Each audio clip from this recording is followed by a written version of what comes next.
Dayak Squad. Warning, Tips and Tales from the Dragon Stranger contains depictions of violence, flashing effects, mild profanity, implications of sensitive topics, and segments that may be disturbing to some viewers. So no, Granny, this is not intended for children!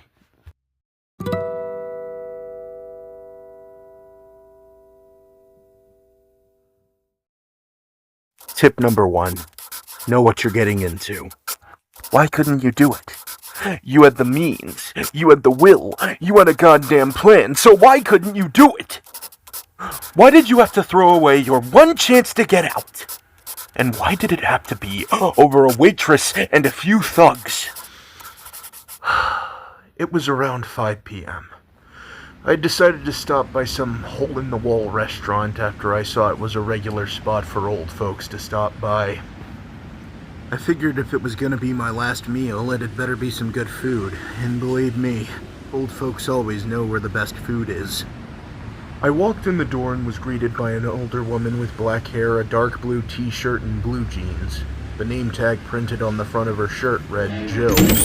Hello, sit where you like. Business is slow today. I seated myself in the booth closest to the door. The last thing I wanted was her to notice the unmarked bottle of Syn I had in the left pocket of my jacket. Before the murder, my sister had received it from a former employee of some pharmaceutical company, along with a strongly worded note that said something along the lines of, "I hope you swallow this old bottle." Apparently, the guy was illegally peddling the stuff thanks to some half-ass security system or something. She was going to turn over the stuff to the cops, maybe even press charges.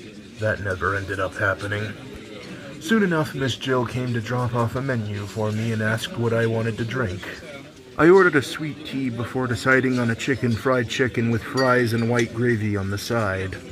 My plan was simple. Eat, pop in a few pills, and go into some alley where nobody would find me. But then, they had to walk in. A group of 7 or 8 hoodlums walked in the door, stereotypical biker gang attire. Switchblade knives, crowbars, black leather, smokers gravel in their voices, the whole shebang. Soon enough, they surrounded the checkout counter, where Miss Jill had just sent my order to the kitchen.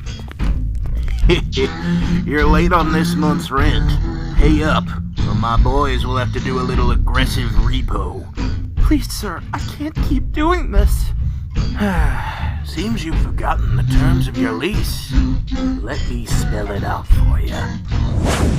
I thought I would just quietly get out of my seat, sneak out the door, and call the cops. Do the reasonable thing. But then I heard it. The sound that's been echoing in my mind every night since the murder. A Tigre Munitions LK-44 Magnum. Fires rounds so fast they burn right through Kevlar. And flesh? Ho, you don't want to know what it can do. In most states, they're supposed to be illegal to own. Guess most states didn't get that memo. I've always lived by the Vegas rule. Speaking up and running your mouth tends to only get you in trouble. But in that moment, something just snapped. Something set me off. Something blew up my common sense like a faulty extension cord you weren't supposed to plug in. Because without even a moment's hesitation, I chugged down the last of my sweet tea and yeeted the glass at the back of his head. The hell? Well, looky here, boss. Seems this here young buck just grew his horns. You new around this side of town, kid? What makes you think I ain't a local? The fact that you don't know who you're messing with. Most people would have been begging for mercy with a gun to their head. Me? I egged him on. At least it would have been quick. Pointing a gun at a teenager? Good lord, you must be really compensating for something. You got a death wish, boy? No, it's just hard for me to take a man seriously when he flaunts his gun like a damn children's toy. Were you raised in a barn, smartass? And somehow I still ended up with better manners than you. Then came the crowbar. Safe to say he was not abused. By the time I could see clearly, there was blood dripping from my mouth, and the thugs had gathered around me like a Davidian ritual was about to happen. Then, of course, their leader started yapping. You want to know something? Back in my racketeering days, they used to call me Rattlesnake. You want to know why? Because I could make a lot of noise and kill anybody stupid enough to step on me. You're also a danger to the flock and dime a dozen. What's your damn point? That just should have backed off before you got bit. The second the heat from his gun started swelling against my face, it was like everything around me had almost frozen in place. I should have been dead to rights, but then I felt this surge of energy building up inside me. And right when he was about to pull the trigger, I thrusted my palm forward and then... zap! Jesus Christ! What was that, man? I don't know how he was still breathing after that many volts, or how the rest of his troop were stupid enough to stay in the same room as me after that display. All I knew was that they were pissed. Last chance to run, freak! All I could do was laugh as I pulled the antique katana dagger from my jacket. You see, where I was raised, we didn't run from rattlesnakes. We grabbed a shovel from the shed, and we chopped their stinking heads off. You're hysterical.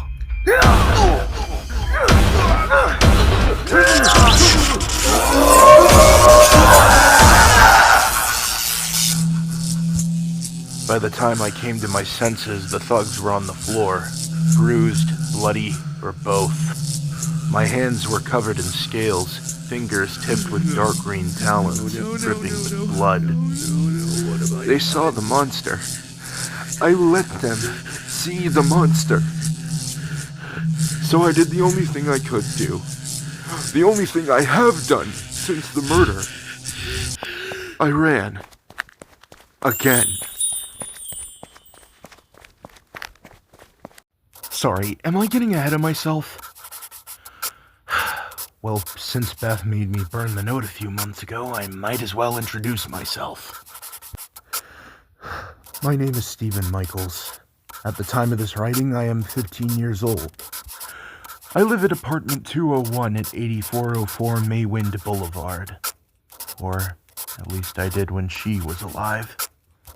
Who's she, you ask? I'm surprised you don't know. Especially since it was in the news for a month.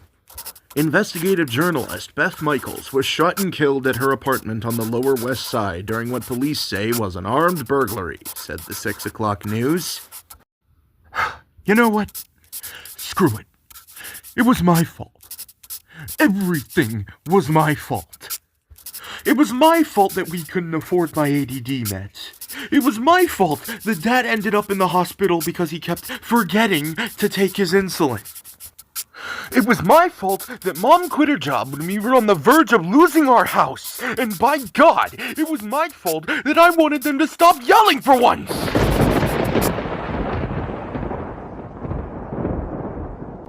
I was only 10 when my parents died because their only son couldn't be normal. Because he was a freak. An inhuman psycho.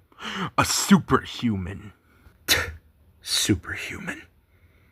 Maybe that's why Rap Soap took him away. Maybe that's why they had to make the next 3 years of his life a living hell. Beth almost threw away her career to get me out, and all she got for it was a messed up little brother and a bullet to the neck.